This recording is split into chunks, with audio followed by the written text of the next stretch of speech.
All right. So this is to my Comp 2 courses as we're stepping into online learning next week. I hope you guys and your families are all doing all right in the midst of the coronavirus craziness. Please do let me know, email or Skype, or if there's anything that you would like me to just be thinking about for you, or discuss just stress and stuff and during this time. I'm going to be doing a series of YouTube videos on the book that we're looking at for this last of our three papers, How the Irish Saved Civilization. And so I'm just going to be taking a chapter at a time and kind of going through it. And the assignment. If you don't remember the assignment, then go into D2L and look it up. Look at the prompt for Lit Task 3. Go over it. Familiarize yourself with it. Let me know if you have any questions. But that said, I'm just gonna go through chapter by chapter and talk about it to kind of help you guys get your mind around this. So the first chapter, the introduction, how real is history? Page 3. He talks about in the first paragraph. He talks about how this is part of a series of books called The Hinges of History. And it's basically talking about what happened in history in the moments in between the big things that we talk about. Because, it seems like whenever there's a war, history focuses on that or something. But what happens in between the big events, the big wars and other stuff? And he said, why is it that we usually seem to miss these moments? In first paragraph, chapter 3, first paragraph, page 3, he says, a big part of it is that, he says this is probably because it's easier to describe stasis than movement.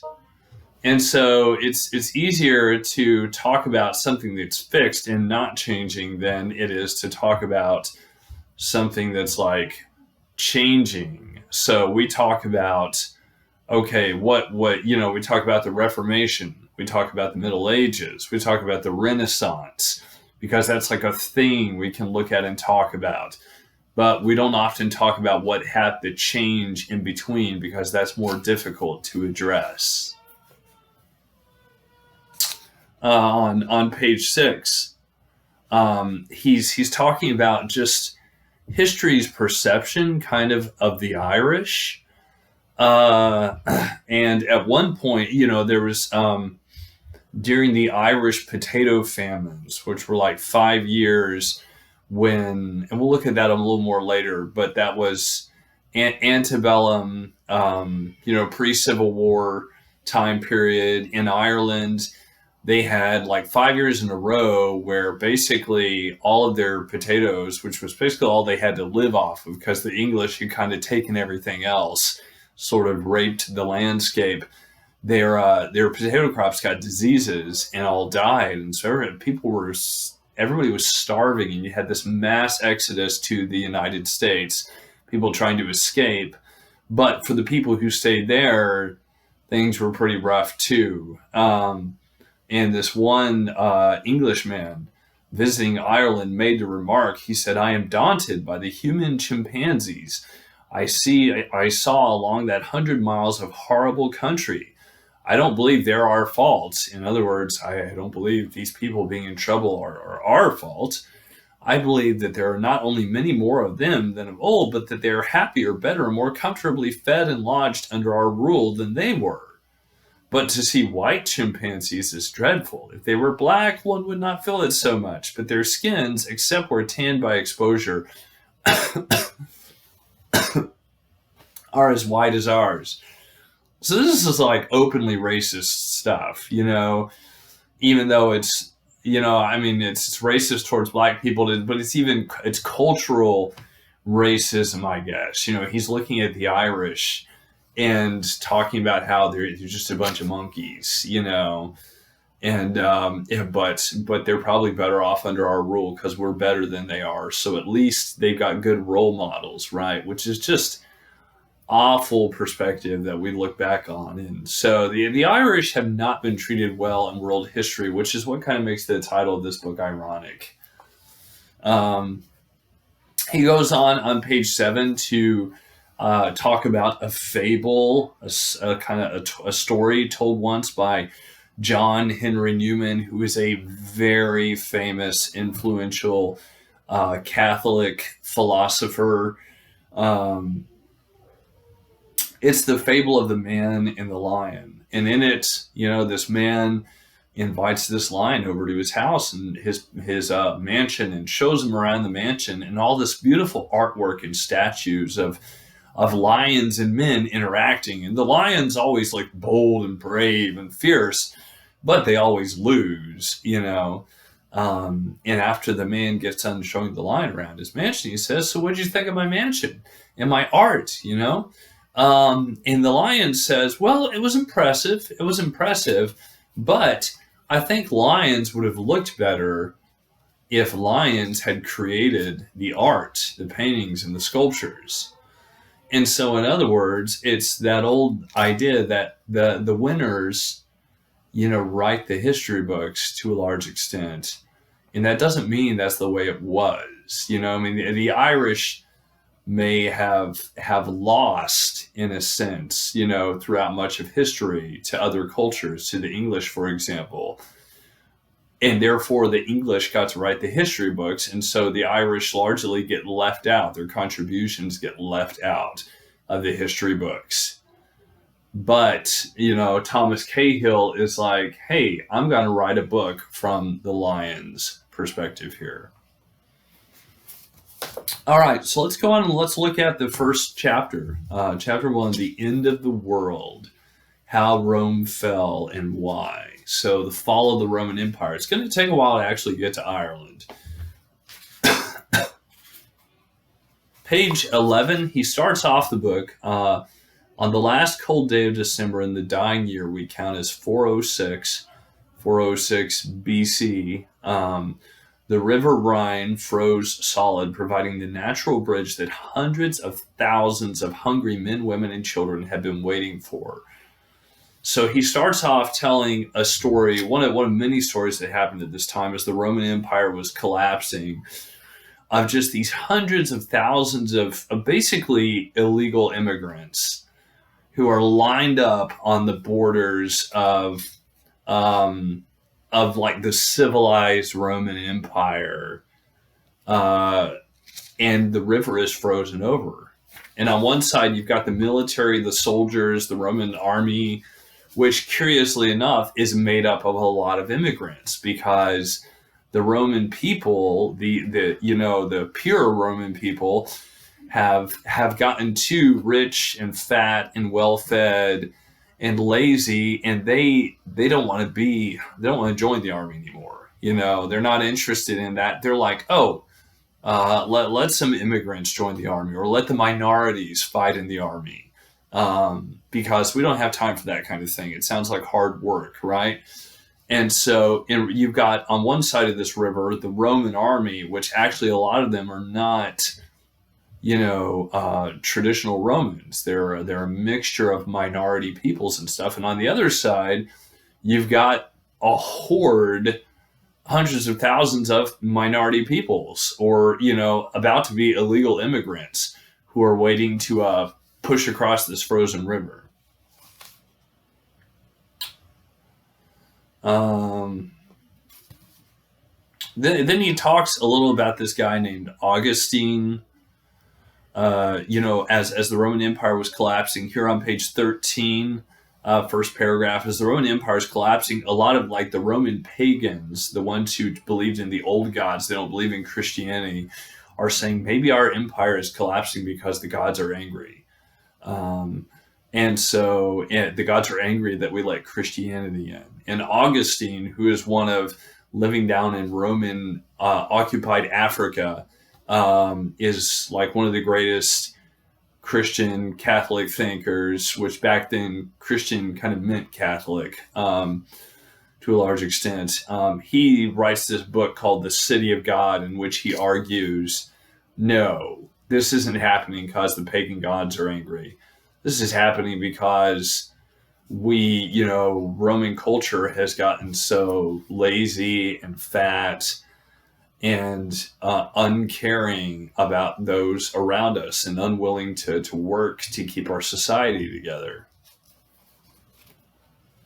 And he kind of writes the city of God looking towards like an otherworldly, a heavenly, city. We'll come back to Augustine. Page 14, last full paragraph.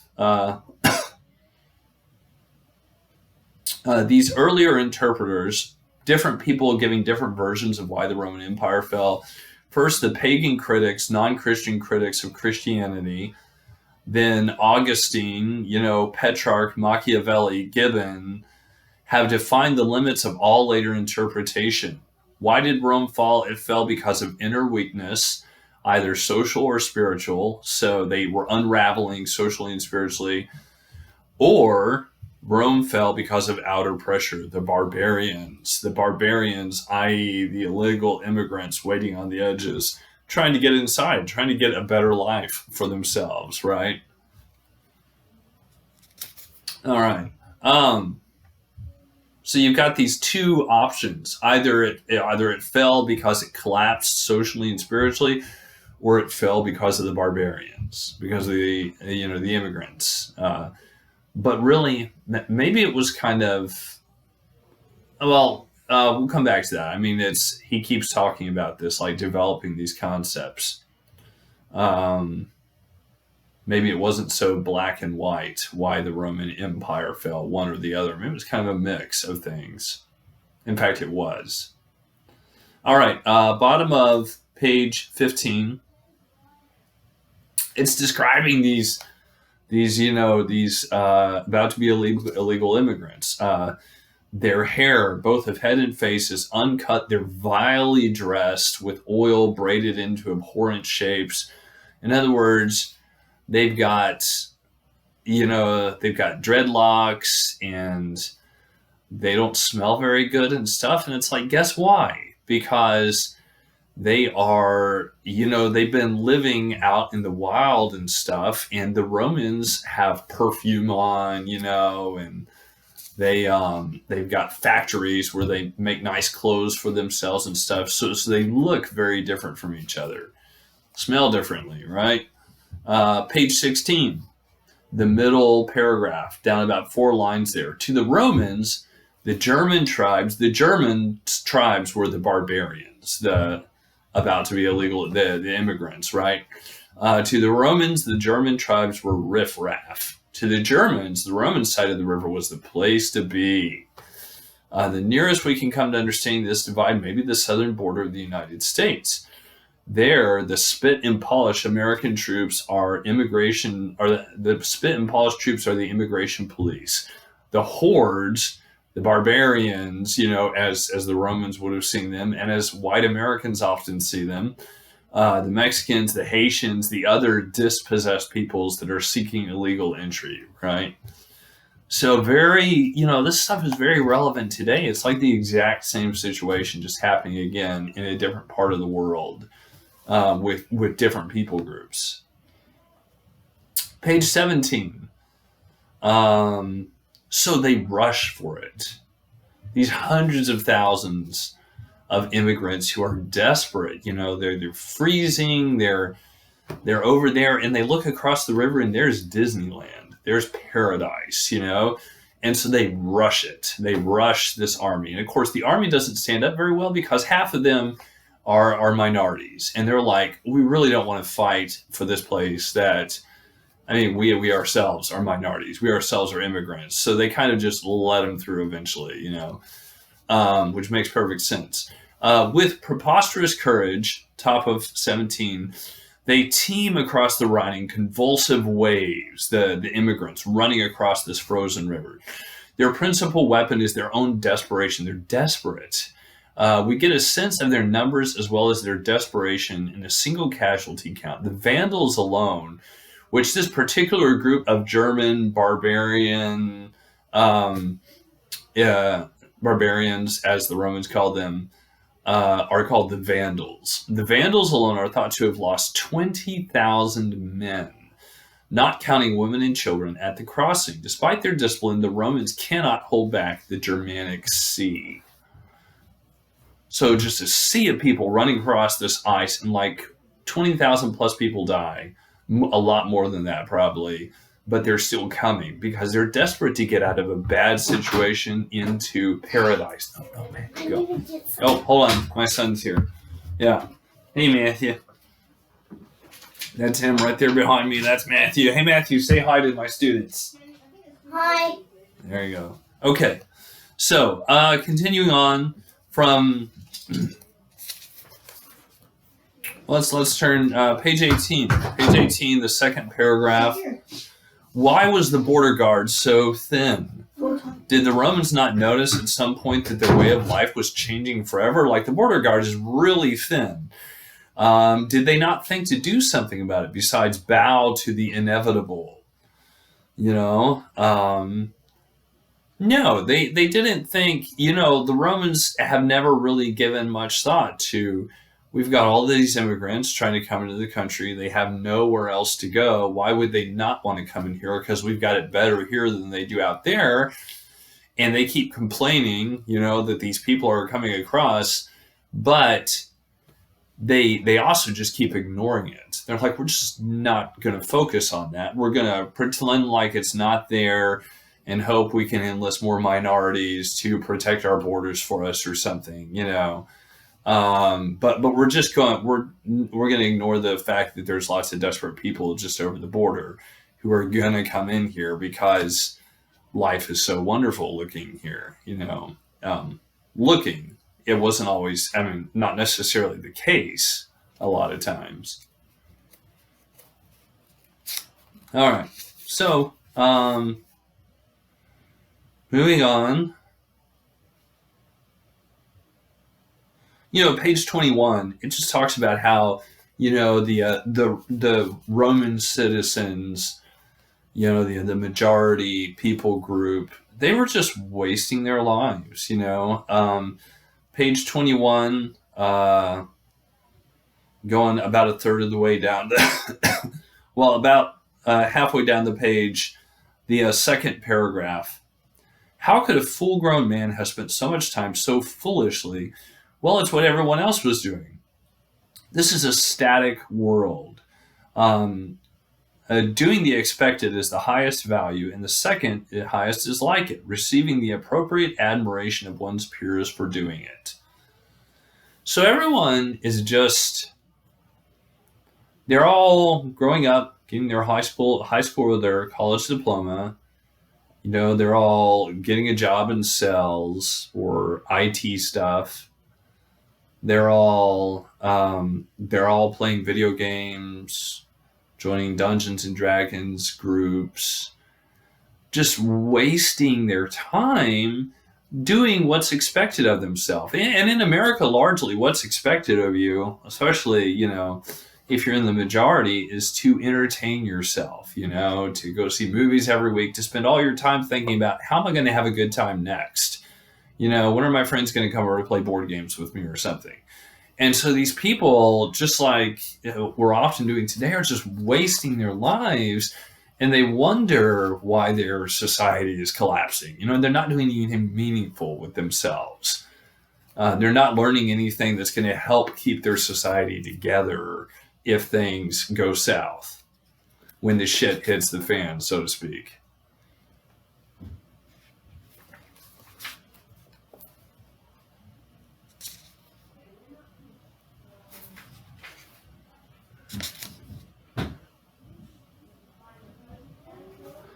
So, 24, page 24, the second chapter, go down about 6 lines, go down about 5 lines. It's talking about Caesar Augustus, who was the emperor of Rome, started the Roman Empire.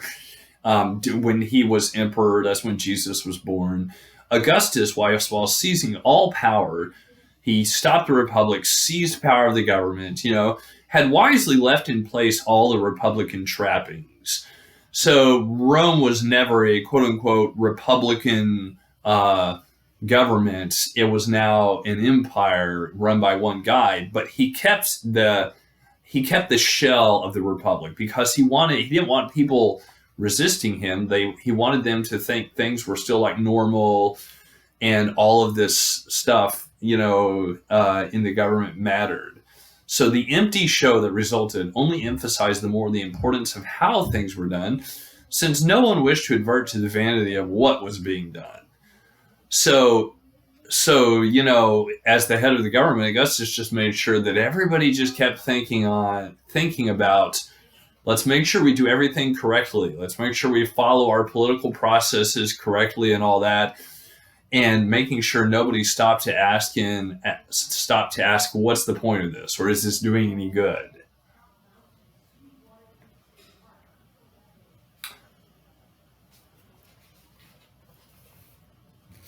He goes on,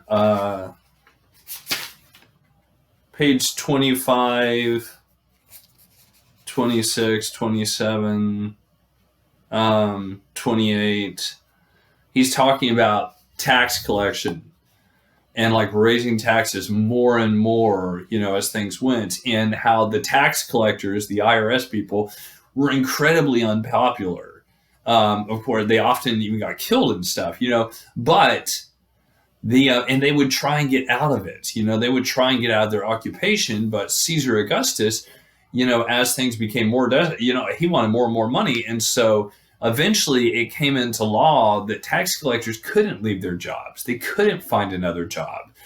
And so they would like raise taxes more and more, because the only way they had of getting money was, that because they couldn't leave their job. It was illegal for them to quit being tax collectors, and everybody hated them because they were tax collectors. It's kind of this vicious cycle going on there.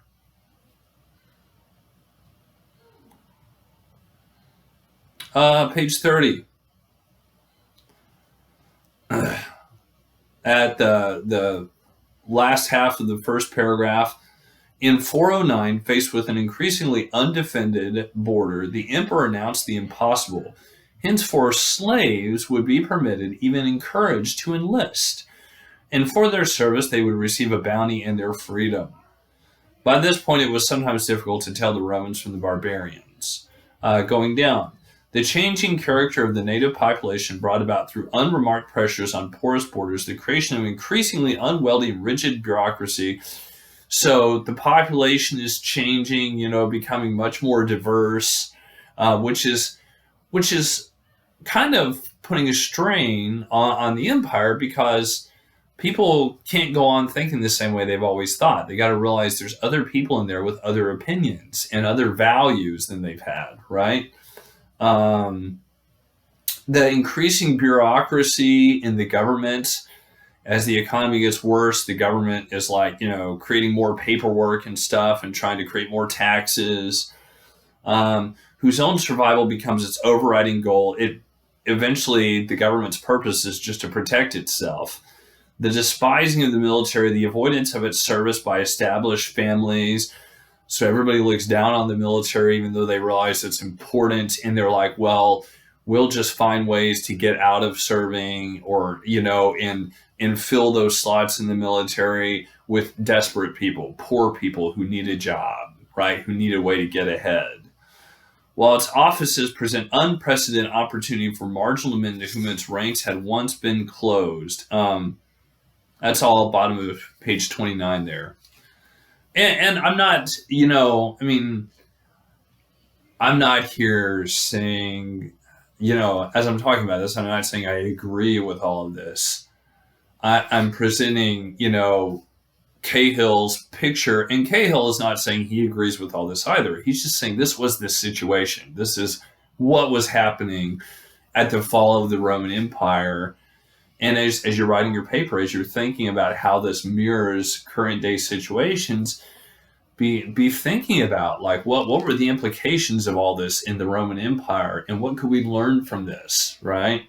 Um, in how what can we learn from these historical happenings and events about how to like address situations and cultural stress and things in our current society in the U.S.